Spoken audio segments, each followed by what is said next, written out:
Pero ikaw, you are not important to me. Oo. Thank you, Mr. Chair. Yan. Yeah. Huwag kang mag-alala.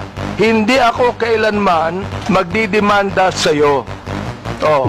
Eh, tumatawa ka pa eh. Thank you, Mr. Chair. Natatawa ka sa akin eh. No, Mr. Chair, I am expressing my gratitude, Mr. Chair.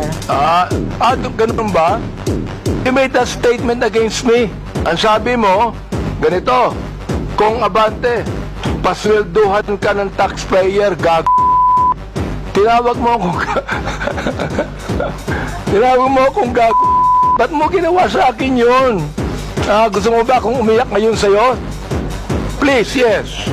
That is part of my freedom of speech, Mr. Oh, Chair. is that right? Yes, Mr. Chair. So your freedom of speech is to tell a person that he is freedom of speech ba yan?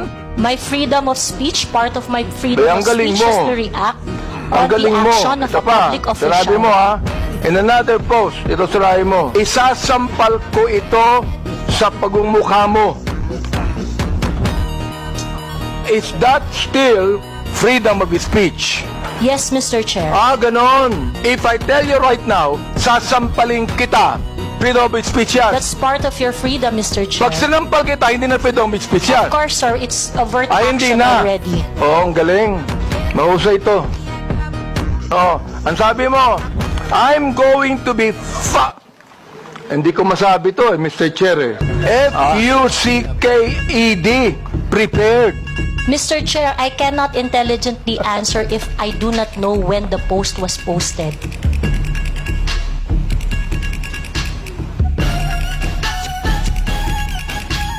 You can post something today and you forget that tomorrow. Am I right? That is correct, Mr. Chair. That's very likely. You hated me. Hindi pwedeng sabihin mo sa akin na you love me. Is that a person that you said that you love me? I love you and because of that, isasampal ko ito sa'yo. At the very most, I do not like your performance as a member of the 19th Congress. But hate is such a powerful word, Mr. Chair.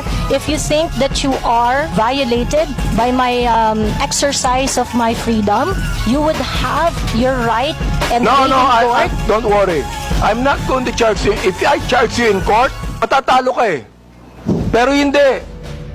Binalik ko lang sa kanya eh. Siya ang unang nagsabi. Nasa public eye din po kami, gaya po ninyo. So, whatever content or opinions that we also post online, nakaka-receive din po kami ng mga gaya ninyo na masasakit na salita. Kaya naiintindihan po namin kung saan din kayo nanggagaling. However, ang difference lang po natin, ang atake sa amin personal, ang atake po sa inyo, on your official function.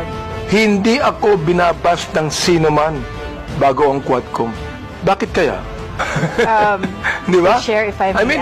Hindi ako nababas eh. Ngayon lang talaga. Miss Cruz, wala akong karapatang tawagin kitang gago. And I respect your opinion, Mr. Chair. Not my opinion. That is my belief. I Iba yung respect your opinion, belief, Mr. iba Chair. yung belief. Yes, Mr. Chair. Oo. Huwag ka na mag-file ng libel suit sa akin. Wala naman akong sinabing masama sa iyo.